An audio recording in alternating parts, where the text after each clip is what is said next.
பொங்கல் பண்டிகையை முன்னிட்டு முன்கூட்டியே மகளிர் உரிமை தொகை வரவு வைக்கப்பட்டுள்ளது. அதனை அண்மை செய்தியாக பார்த்துக் கொண்டு வருகிறோம். இது குறித்த முழு விவரங்களை வழங்க தலைமைச் செய்தியாளர் சிவா நம்முடைய இணைப்பில் காத்திருக்கிறார். சிவா, வணக்கம். விவரங்கள்.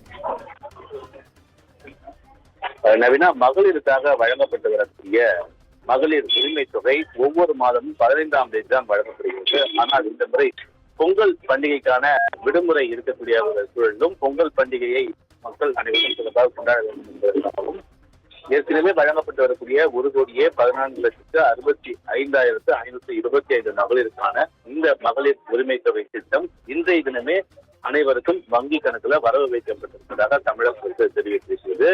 அடுத்த ஒரு வாரத்திற்கு தொடர்ந்து அரசிடம் எடுக்கப்படக்கூடிய விஷயங்களும் பொங்கல் பண்டிகை கொண்டாடுவதற்கு ஏதுவாகவும் இந்த ஒரு திட்டம் என்பது, இந்த ஒரு அறிவிப்பு என்பது இந்த மகளிர் உரிமை தொகை வரவு வைக்கப்பட்டிருப்பதாக தமிழக அரசாக தெரிவிக்கப்பட்டிருக்கிறது. ஏற்கனவே இது தொடர்பாக நேற்று சட்டப்பேரவையிலேயே பல்வேறு கேள்விகளுக்கு துணை முதலமைச்சரும் அந்த துறையினுடைய துறை சார்ந்த அமைச்சராக இருக்கக்கூடிய உதயநிதி பதிலளிக்கும் போது விடுபட்டிருக்கக்கூடிய நபர்களுக்கும் மகளிருக்கும் இந்த உரிமை தொகை வழங்குவதற்கான பணிகளை நாங்கள் மேற்கொண்டிருக்கிறோம்.